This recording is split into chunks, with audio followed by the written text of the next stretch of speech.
Good afternoon, everybody. Welcome into the Winklerverse. I'm Bart Winkler, Grant Bills, Paul Immig.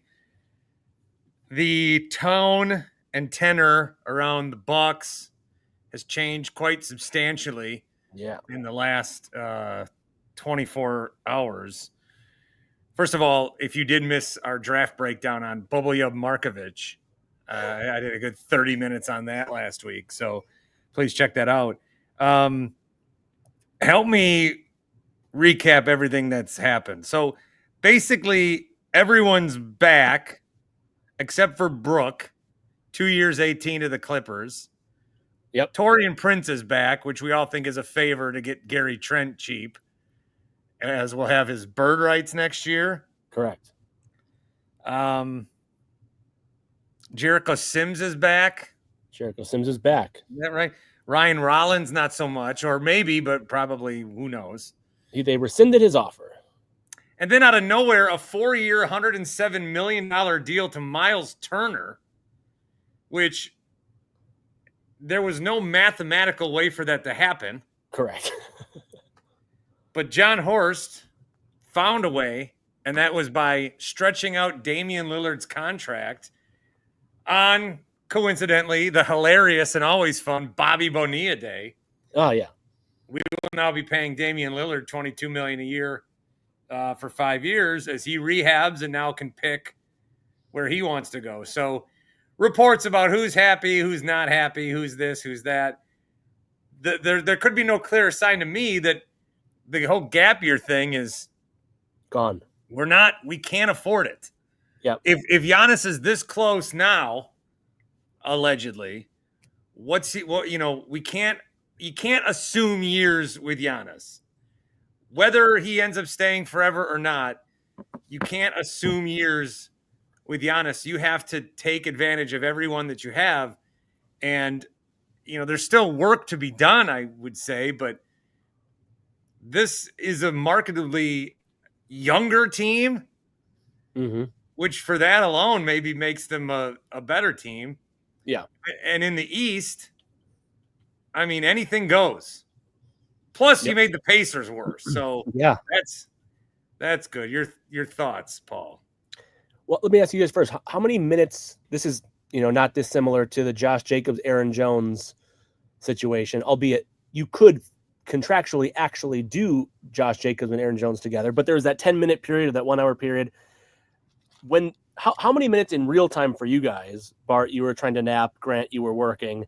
How many minutes in real time did you think that passed between? Wait, no, I'm not a cap expert, but Myles Turner can't sign for this amount of What was your intake of this information? I'm very curious about that for you two guys. I never thought about it because this is not the NBA. Once upon a time, I didn't think they'd be able to trade for Dame, and before that, I didn't really think they had the assets to do it for Drew. This happens in the NBA, right? It's like this team doesn't have any picks and no money, and then they find a way to jerry-rig something. So no, I was not suspicious at all. And I also, like many Bucks fans explained on Twitter, did not get these, Josh Jacobs, Aaron Jones images in my head because Damian Lillard's Achilles isn't attached to his foot. A lot of people seem to have forgotten that. So no, I didn't second guess the money, and I never started dreaming about that combo because I didn't think it was going to happen next year and maybe never.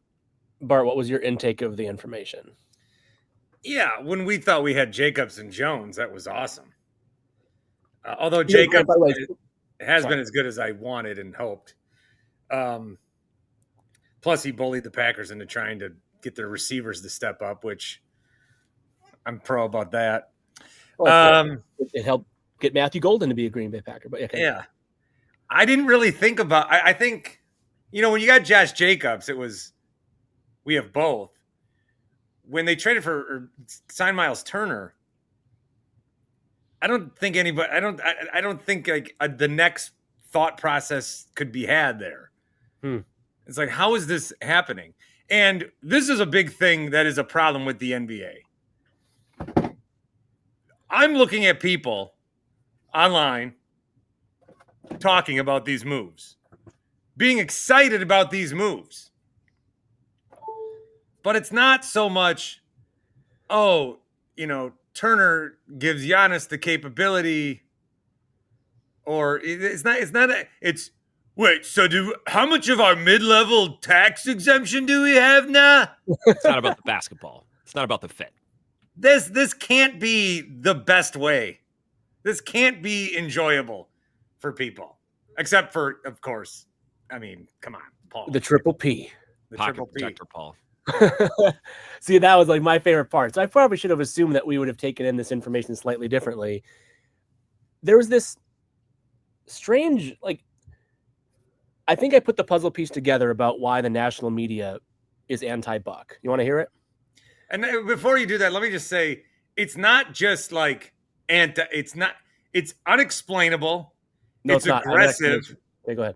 It's mean. It's very, it doesn't make sense to me. And if I try to be the vessel and talk about that on the air, I sound like a little bitch boy because I am a Bucks fan. I'll tell you exactly why it makes sense. And then we'll get down into the actual fit and do all the basketball stuff. Jon Horst operates in darkness.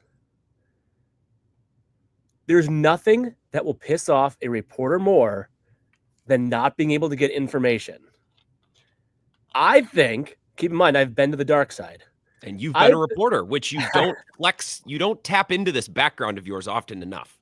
Well, I will in this case, and I will say there is nothing way to scorn a reporter, especially like those of the breaking news variety type of people, type of reporters, than not knowing what's happening and having to, like, shit, I'm plugged into 26 teams and there's these 4 that just, they are going to find their ways of poking that bear. So I am convinced, especially after today, I think about, you guys know this, like, I'm a scenario planner. I'm a dots on the spreadsheets, on data points on the spread. I'm moving everything around to figure out what could possibly happen, even if it's not being reported.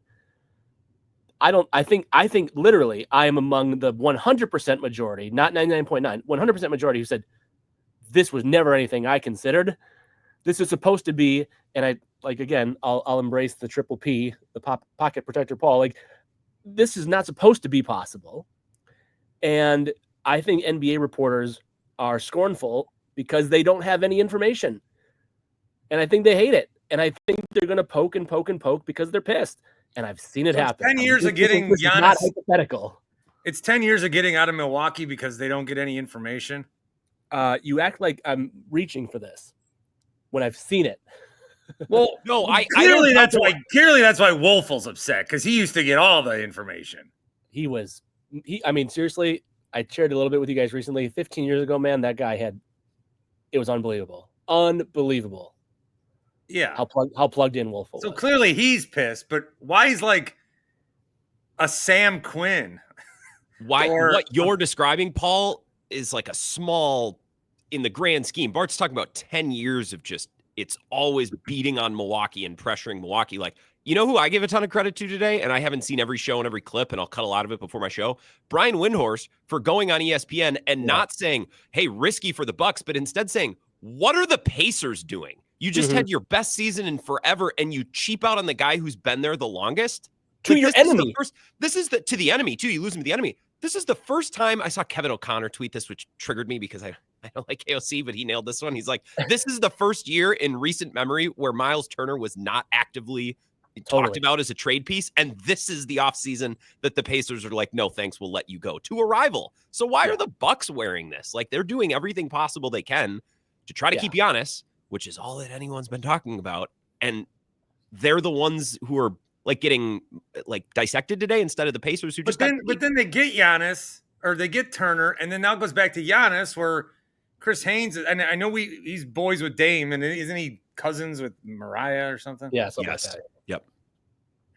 So is there a message that they want conveyed here, or is he just being like taking liberty to be, I don't know. There's just the whole way that everybody's got to take something and then and I can't spend any more time on this on my show. I can't do it because I sound like a fucking bitch.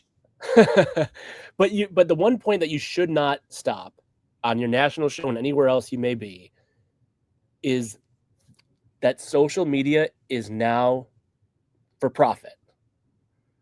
Yeah. that should not be like brushed. Well, it's okay. That's okay. We've said that point twice before.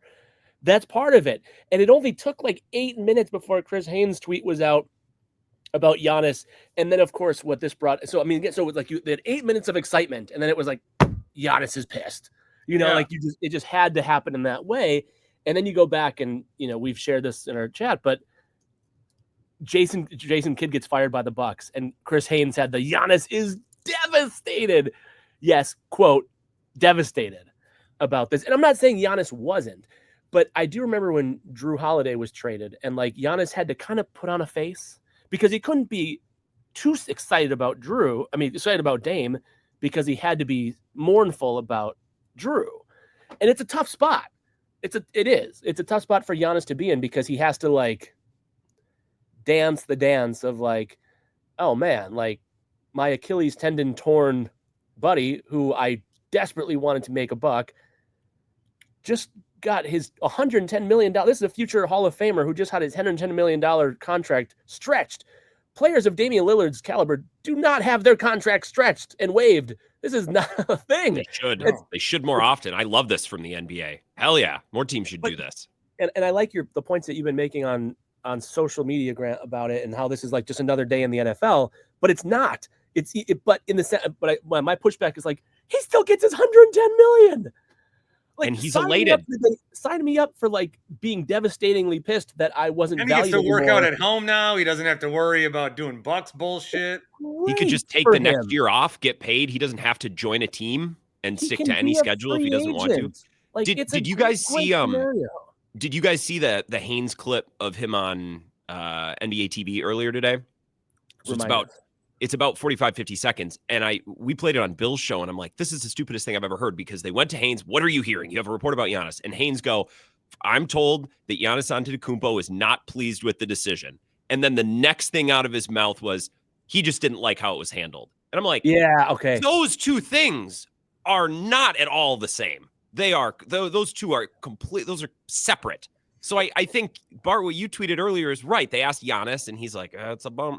You say it's a bummer. I don't know. I can't do a Greek accent. And then they're like, oh, well, we got to tweet something. And it's like, but that's just what you say. You know what I mean? Mm-hmm. Like, I guess that's the responsibility of being a franchise superstar that everyone wants to tweet about. And I do remember when Jason Kidd was fired by the Bucks, that Giannis didn't like the way it was handled. But nobody's saying like, oh, Jokic lost Michael Porter Jr. Yeah. Nobody's saying that. Did anyone call up Tyrese Halliburton or Rick Carlisle and ask about? Yeah, what the fuck? Why Giannis? They got a guy. Yeah, and they're losing the guy who's hurt. And I feel you, Bart, and you have it worse because you're nationally broadcast. But like, I don't want to be the guy who constantly whines about the treatment my small town team gets from the national media. But it is odd. Like, Michael Pena's got a story up now. He's calling this like the all-time panic move that the Bucks just made. And I'm like, whoa. Yeah, did you guys not see the headline No. right when we started recording? Again, my column would be, of course it's a panic move. These have all been panic moves. You're forcing the Bucks to panic.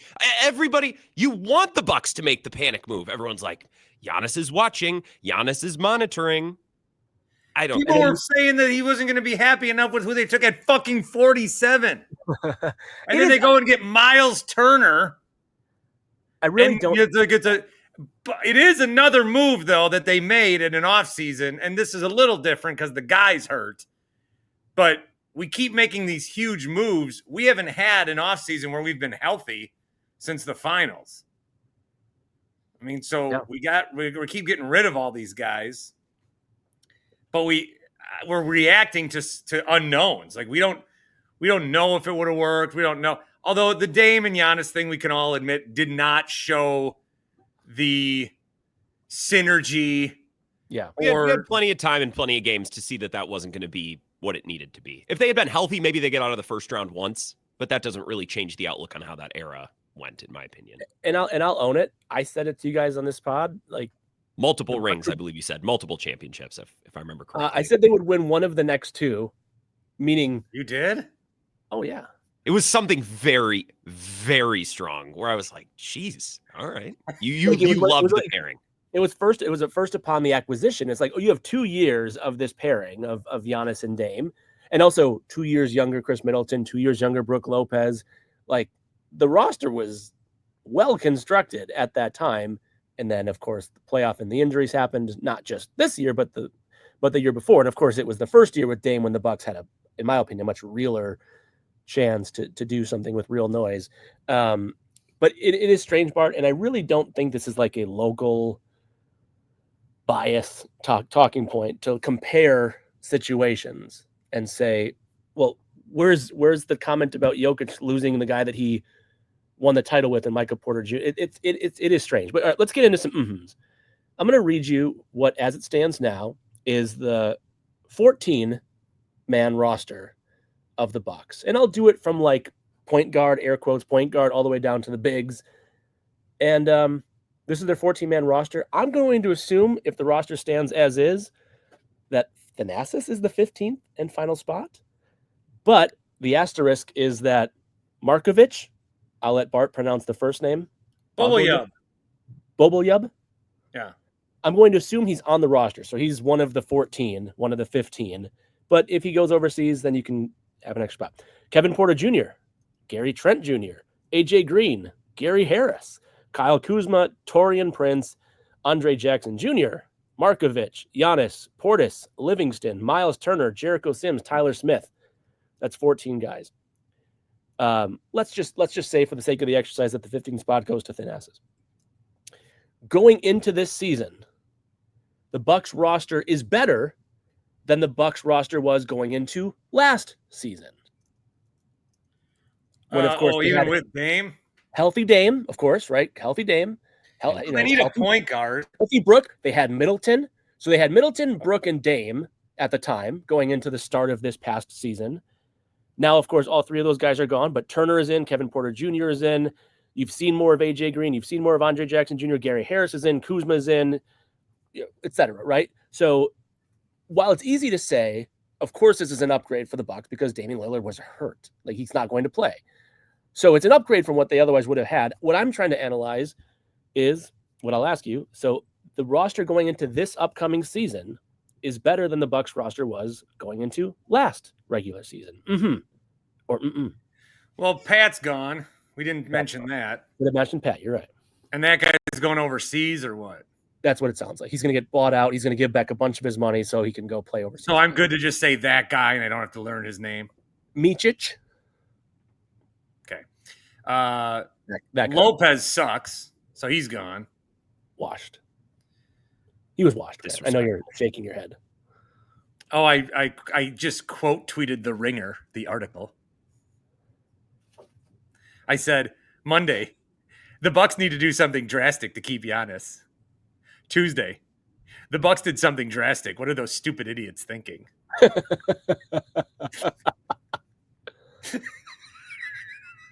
I'll be telling my kids about that one. Is it better? That's a good question. Thank you. I'm not sure. Yeah, I'm hesitant to say it's not. Now, I'll just add this while you guys ponder it. Grant, you did say this roster is clearly younger. If there's anything, maybe that alone is the tiebreaker. It might be. And look, I'm more excited about this. This is as excited as I've been about the Bucks probably since the Damian Lillard trade, or maybe opening night against the Sixers. See, the Bucks have found a way to make, like, now I'm interested in watching the regular season again. Yeah, there's juice. So like even younger, yeah. I think they're deeper. Yeah, they're deeper. I think they're deeper. Yeah.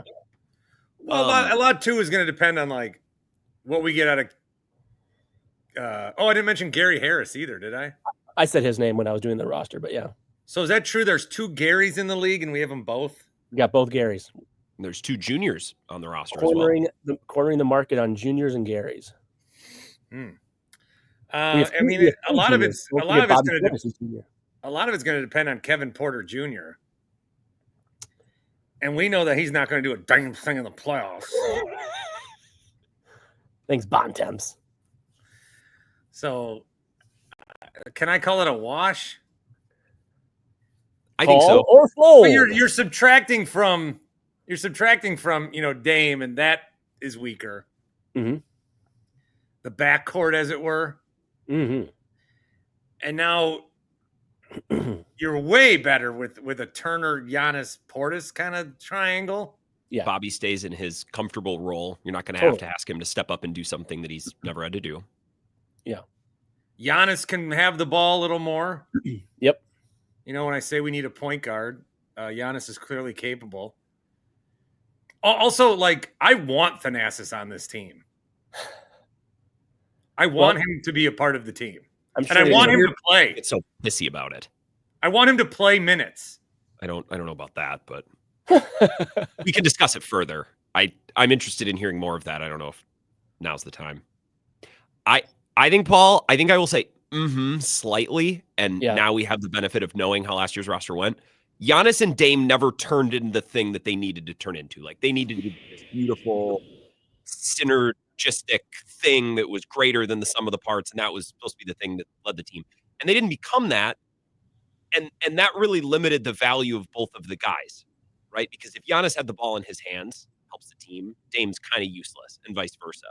Sure. With Turner, even if they don't become this beautiful pairing, the Shaq and Kobe thing, their skill sets aren't going to stomp on each other in a way that, Giannis and Dame did.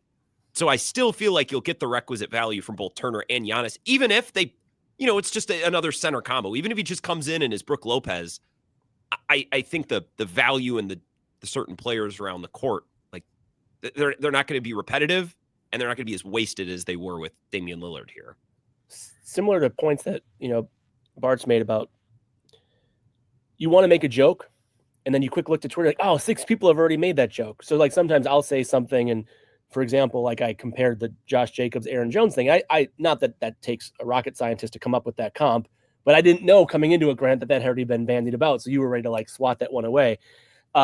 With this, it's like, I don't think it takes rocket science to say Myles Turner and Brook Lopez, albeit 8 years apart, are great comps for each other. They are shot blocking centers who stretch the floor and can shoot well. But we've talked about it for as long as the three of us have been doing this, about how, like, Myles Turner is an 8 years younger version of Brook Lopez. It's hard to find a center that fits with Giannis because he's kind of a center. He's kind of a point guard. He's neither. If you would have been like, hey, like, a good center like Daniel Gafford, a good center like Rudy Gobert, you can never play these guys with Giannis. Your spacing would be completely, you just can't, right? Like, you have to have a 5, like a Myles Turner, like a Brook Lopez, before he was washed, to stretch the floor and to also protect the rim. It is the only type of center that can work. And I would say you would rather have a Myles Turner. I am not a Karl Anthony Towns guy. I would much rather have Myles Turner type player with Giannis than a Karl Anthony Towns type, because if you have that type of defensive liability at the 5, a la like a Towns, you're not going to do much. Like, Giannis needs that other big who can be a deterrent around the rim. So all of it to say, my instinct is to call it a wash, or to, like, have one of you guys convince me. And I think, Grant, your comment about, well, it's younger, I think that's right. I mean, Dame went into last season at age 34 and a half. Lopez was 36. Middleton was, age aside, was clearly his knees, he had logged the miles. Mm-hmm. And they are younger now. And the roster seems, I mean, it's different. It's a different strengths and different weaknesses. We now can also say, like, well, now we know what AJ Green is, who I think is a hell of a player who Doc had better. I mean, if they could move off of Kuzma, it might change my answer. And maybe they are, and maybe is all part of the plan. Like, I said the roster to you looking at it across, and the NBA is not at a point now where you can just say point guard and then list the depth, and then shooting guard, and then especially not when Giannis is on the floor, because he's just such an untraditional player, and a lot of players like him are. Like, same of Jokic, same of Tatum. Like, it goes with a lot of those top tier guys. But having said that, while you can't do the position by position thing like you could have 15 years ago, it is strange as I was putting together. It's like, here's your shooting guards, quote unquote shooting guards, like Gary Trent, AJ Green, Gary Harris. And then at the 3, you're like Kuzma, Taurean Prince, Ajax. So, like, it's like you have 5, but then you only have Kevin Porter Jr. at point guard. So either this is a commitment to point Giannis, which, by the way, let's rock, let's go. Yeah, I think that's good. I just don't want that to be the only option. It looks like Ryan Rollins has a cap hold. So, like, if I'm reading things correctly, when all the other deals process, they may be able to just bring him back. So when you rescind, so what my understanding is, when you rescind that, now you're rescinding the cap hold. It doesn't mean you couldn't still re-sign Rollins. You could. Yeah, it sounds like the jury's not out on Ryan Rollins yet. Yeah, but you're not going to do it with the traditional cap hold that you earn by I have having no a clue what a player. cap hold is. So it's just a word doesn't that I keep ultimately seeing on matter. Twitter. Speaking of jury, guess who got summoned? I saw your. Was that a tweet or did you send that to us? I don't remember. Oh, I sent it to you. Yeah. Yeah, the picture. Yeah. Your mailman story was hilarious, by the way, that you told on the air last night. You threw your junk mail in the garbage in front of your mail person. I got a kick out of that. Yeah, because I went outside to get it, and then normally you get it, you throw. But my recycling bin was in the front yard for pickup, so I just threw the junk mail away, and he was walking back. He goes, "You gotta do that in front of me, man." That's a good line. That was not an exaggerated story. I heard it also. No, that happened, and then he's noticed my Warriors hat, and we talked about it. This is very much like, again, you've said there's a few things, but this is a Curb Your Enthusiasm episode or even arc that they had for a while where can we hit the reset button after Larry made the mistake of talking to his mail carrier? Choose now you might have to you know what button you can hit. Oh boy, look at you. What a pro. When you go to happyplacehemp.com, you can hit purchase and you will get 25% off your order, but you got to put in the promo code, which it says, what's the promo code that you have? And then you type BART, B-A-R-T, for 25% off all the gummies and seltzers and tinctures and dog treats. Dog treats. There's a lot of dogs around right now. Me and my kid, we count how many dogs we see every day when we're out and about town. Our record is 53. Is that pretty fun? Is that relatable? Anyway, maybe I'll start throwing some hemp treats at them. 25% off is the promo. Type in BART when you get to checkout. And if you've already used the code, you know the deal, folks. You can use it again. By the way, some of those other things I was talking about last week, like the jock socks and the weird shoe brand, those links will be live on the YouTube on the bottom. Wow. I forgot all about that. I put that out of my mind. Now I remember what you're talking about. I don't know. Through Carl's Place, there's like an affiliate link I have, which I've never published anywhere. So if you got it from me, good. But then there's other companies that are like, hey, you want to promote our socks? And I'm always like, fuck yeah. And I know nothing about them. So Happy Place Hemp, I'm fully endorsing with the use of the consumer product. These socks I know fucking nothing about. But if you buy them, I get like 12%. It shouldn't take too much effort. It's just a sock. You put it on your foot. So give it a try. It's just a fucking sock. It's just a good punchline.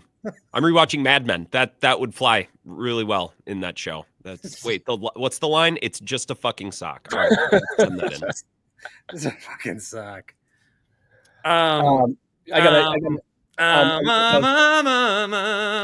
So are we officially landing with like a very like tepid on if this roster going into this season's better? Is that correct? I don't think Bart, you officially. I think and I'm going to go with my gut. I'm way more excited this year than I was last year. Yeah, and that has to mean something. But does that have to do with the East being so open? Yeah, for sure.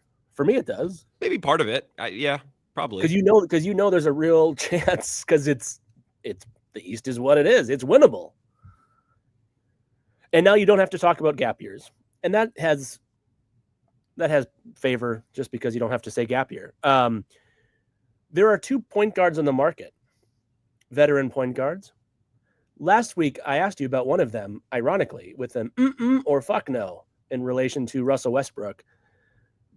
Chris, but let's just recap and say, as we just were talking about, the Bucks point guard depth chart includes Kevin Porter Jr., end of list, Chris Paul or Russell Westbrook as the final piece of this Bucks puzzle. Is Russ going to the Kings? I mean, they just signed Dennis Schroeder, so I don't know if that would make sense for him, but I don't know. Paul going to the Clippers? I don't want Paul. No one wants Paul. Did you say him? I did say. I said Chris Paul or Russell Westbrook. I mean, they're Yeah, vet mins. They're vet I would mins. say So of guys that I would never be able to root for. they're both right there at the top of that list. Well, Russ, I could enjoy Russ. I know I shit on him 2 weeks ago. I could have fun with the Russell. I've always liked him. He's just, I don't know how.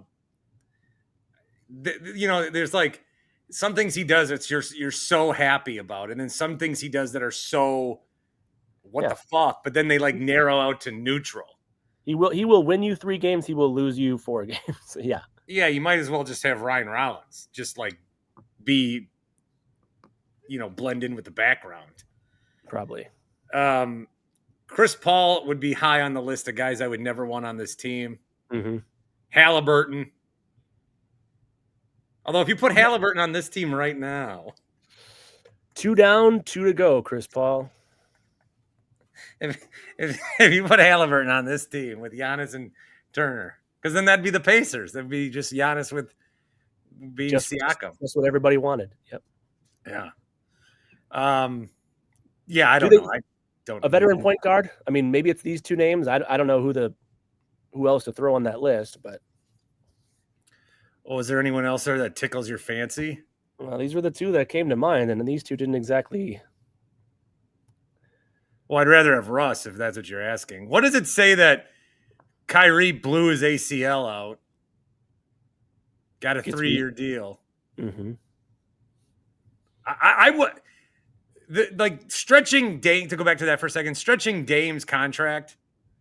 It's going to be like, oh yeah, fuck, we got that $20 million. Mm-hmm. But we are used to that in other sports. Dead cap. Yeah, we're used to dead cap. Mm-hmm. I don't know what Dame was going to be when he came back. 36 years old, coming off an Achilles. I mean, it would be unprecedented for him to be an even good player, much less great player. Next year, and then the year after would probably, this is how it would go. He'd come back maybe at the end of next year. Maybe. And he wouldn't be good. And then we'd go into the offseason and we'd say, well, this is actually like, he's really coming back now.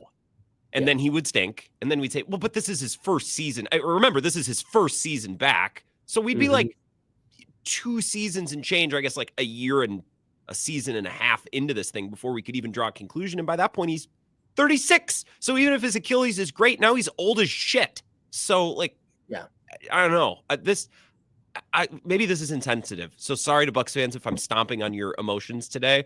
Everyone's like, man, I'm glad that we got Myles Turner, but I'm just torn to bits about this Dame thing. And I'm sitting here at work at my computer like, fucking why? Like, we watched it. It didn't work. He's going to get all his money. He gets to rehab wherever he wants and play for whoever he wants. They didn't kick him out and keep all his money. He's getting it all. So I know. It's fine. It's when people were like feeling really bad for Budenholzer or Tibbs. It's like, that like they get to now do whatever they want for years and get the money they would have already otherwise have gotten by working. It's okay. I think they're going to be all right. I wouldn't sweat it too much.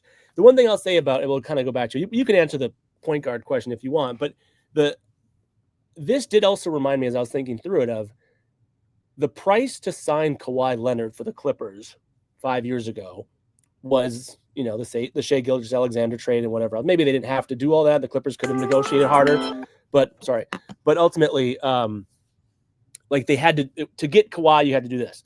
I say that because Myles Turner is going to get 26.75 per year average, but you do have to add $22 million onto that because you're paying the equivalent of a $48 million roster spot for Myles Turner, because you can't just have Myles Turner. To have Myles Turner at 26 a year, you have to not have Dame at 22 a year. But you can look at it like that. You can also just add $1.5 million to everybody's salary. But I'm saying you can't just have Myles Turner at 26. You have to. Have to have. Well, what were they going to pay Dame to not play? 50. So let me tell you, the lead topic I was going to come in with, and I had tested this on my 2 NBA buddies who are really into it too. This is how bad it was. Is that I was going to propose to you the scenario of if Bradley Beal waives his no trade clause, you would trade injured Dame for Bradley Beal straight up. Or And what my buddies and I bandied about was like, oh God. But also, after working through it, like not happily, but the point is like if you can have an able to play Bradley Beal at that salary slot or a not able to play Damian Lillard, you take the able to play Bradley Beal. So it's the equivalent of trading Damian Lillard for Bradley Beal because you would have had to pay Beal his $55 million per year. And by the way, he might have been disgruntled in doing so because he didn't waive his no trade clause the first time to come to Milwaukee when he had the opportunity to do so a couple of years ago. So you're paying Myles Turner $48 a year. I mean, like that's the cost of doing the business. He won't see that money. He'll see 26 of the 48. But if you want to look at it as dead cap or you want to look at it as, more on the Myles Turner salary, that is one way to say it, but you couldn't do one thing without the other. So I just think it's worth noting. I had something very important to tell you. Should have written it down. Also, I have 4 minutes if there's anything very important you want to get to. Malik Beasley. I fucking knew that was going to happen. I knew you were going to let Paul start whatever he was going to say, and then you were going to remember. Well, you didn't give me a lot of time. Tim can edit that in post. Go ahead, sure. I thought you were getting a Diet Coke. That looks like an OC. It's a Coke Zero. Oh, that's good too. It's not Yeah. What about Malcolm Brogdon? You know what? I should have added that. That is, if he's in the vet minimum category, bring him home. Who also, by the way, was traded to the Pacers, so we can reverse engineer some more Pacers. We need to, if anything, we need to celebrate that we took a Pacer more. Okay, so what I was going to say before you had your very important comment about Malcolm Brogdon apparently was, Bart, where did you end up putting the Pacers in your official Bartometer last week? 7. Okay, so Myles Turner is gone, replaced by Bucks nothing. were 8. I put the Bucks 8. So the Pacers are now no Myles Turner, no Tyrese They're out. Haliburton. Bucks are in. Yes, that was going to be my question. Are the Pacers out? They're out. And Grant, did you said last week I think you had the Pacers closer to 1 than 8. I don't remember if you eventually put in your final vote, but you're nodding your head. Are Pacers not a playoff team now next year? Well, do they want to be? They just let their franchise center go. I think they're a playoff team. Come on, they're deep. They got a bunch of guys. But last week we were talking about the ability to win a title. I mean, Tony Bradley is their starting center. I don't know. Well, unless they sign DeAndre Ayton. So the I will Hawks say are this. poised to be a team on the come up. I need a little proof of concept for a month. Could I see it? Could I see it for a month? I've been hearing about the Hawks for 5 years now, ever since he got traded. I just like to see it. That's all. You still have some stock in Hawks Island. I will say this, and Bart, you should mention this tonight. I do think DeAndre Ayton, he could totally choose the Lakers if he wants. You should mention that DeAndre Ayton signed the offer sheet with Indiana 4 years ago. Indiana was happy to let Myles Turner walk because they actually physically signed DeAndre Ayton to his offer sheet, and Phoenix matched it. They were going to dump Myles Turner 4 years ago in favor of Ayton, and so they might have just fast-forwarded 4 years and done that now. And if Ayton wanted to be a Pacer then, obviously he did. He signed with them. Why wouldn't he want to now 4 years later? So I think to my point about is Tony Bradley the starting center? I mean, he would be if they had a game tonight, but I would bet that Ayton goes to the Pacers. Now, having said that, it sounded like, I'm sure you guys have read about it, the Blazers were so thankful that they could get any money back from Ayton because he's just apparently a bit of a, I don't know, head case or whatnot. I won't use the other word. He didn't come to a game because his driveway was icy. Amazing. And when asked early in his career what a successful career would look like, he said a second contract. So I do not remember that. That's that's a real good answer though. I mean, it is. Yeah. I mean, I think so. I mean, look, what's the average? 3 years? Exactly. You put yourself into generational money. You secure your family's future and their children's children. Yeah, but you don't say that. You think it to yourself. All right, I'm gonna get this posted before Giannis gets traded. After Yeah. all this, If the Bucks pull off a Kyle Kuzma trade and or sign like a Brogdon or whatever like that, we have to tack it on then, Bart, because that would be the icing on the cake of a day like this. oh, I'll go live if Kuz gets traded. I mean, real talk, if nothing else, and this is what Michael Pena won't write about, if this goes south next year, Myles Turner's a nice trade piece. Totally. Some contender will want that. Yeah, also, it was going to go south anyway. This is hitting an iceberg at some point. Why can no one get that through their fucking skull? Like, people imagine like, well, when Giannis leaves, don't you want to be set? There is no being set We're up at least for what's trying next. to throw shit off the boat. We're sinking. Okay? We're all dying. We're all We just know we're not going to die as soon as we thought we were. So we're happy about that. God forbid we live a fucking little. And boats are sinking all around us. I just saw one go down over there. The Pacers drove their boat right into the iceberg. Purposely. Yeah, Turner had to hop over. We saved his goddamn life. All I know is that, look, everyone's freaked out about global warming and the end of humanity. I look around, we're doing, in our solar system at least, we're doing pretty good. You know what I mean? Like, we're doing better than the human Live to population. fight another day. Exactly. Guys, it's always a pleasure. Thank you all for stopping into Paul. The Winklerverse. Oh, okay.